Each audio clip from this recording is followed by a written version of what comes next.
So I have a little discussion topic for you that might tie together a number of the issues that we've been talking about over the course of the last 9 modules or so.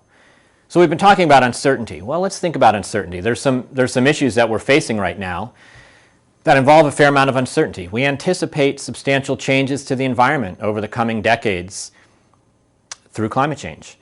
We don't know all the ramifications of those changes to natural resource management, but presumably there are decisions that we might make differently if we knew which way things were going to play out.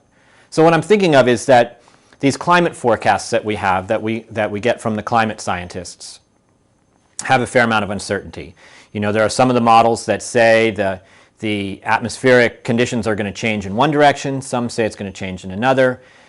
Some have different predictions about how quickly the polar ice caps are going to melt, and there's uncertainty about what kind of climate changes are going to manifest where and how strongly and how frequently. There's uncertainty, right? And that uncertainty plays out in how that might affect natural resources that we're concerned about, and therefore the management of those. And so it might be that if we knew what that uncertainty was, we'd make different decisions. Or it may be just that we have to make decisions now in the face of that uncertainty. So I think, you know, there's an interesting thing for us to discuss here, and that is, how might the concepts that we've been talking about in this course inform our approach to managing natural resources in the face of climate change? How can we use the concepts of structured decision-making with regard to, say, climate adaptation policies? How can we think about multiple objectives in the face of climate change and uncertainty about climate change? What about alternative actions? How do we think about alternative actions in the face of system change? If the rules of the system are going to change over the next century or so, if the way the ecosystems work, if the frequency of climate-related drivers is changing, how might we think about different actions? How do we think about predicting consequences and capturing the uncertainty about those predictions? How do we think about risk? How do we think about utility?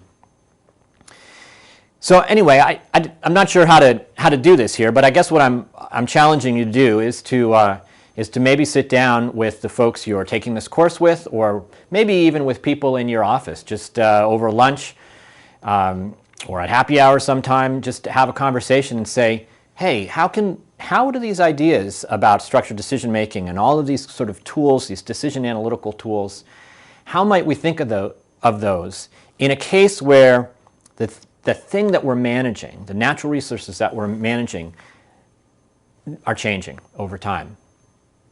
And I suppose there's two aspects of that. One is, in some cases we've got uncertainty that there's nothing we can do about. You know, we don't know what's going to happen. We're not going to find out what's going to happen until it's too late to make a decision. We've got to make some decisions now in the face of that uncertainty. Well, how do we do that? How do we use the tools, like we've just talked about with risk and utility, to make those kind of decisions? The other scenario is some of that uncertainty we might be able to reduce. There might be monitoring we do, there might be research studies we can do, there might be things we can learn about how the climate's going to change and how the habitats we care about and the populations we care about are going to respond to those changes. How much is it worth to us to reduce that uncertainty, and how might we make decisions differently if we can reduce that uncertainty? So that's a set of topics. That's a big question that I'm asking you. And I'm challenging you to perhaps to have this discussion, to use that to integrate some of the thinking that we've shared with you over the course of the 9 modules so far, and to use that to think about the real challenges of natural resource management in the face of climate change. So I'll leave it there. It's an open-ended discussion. If you've got a TA that you're working with as you take this course, maybe that's a good thing, a good conversation topic that you could have a conference call about and have them moderate this kind of discussion. Anyway, food for thought.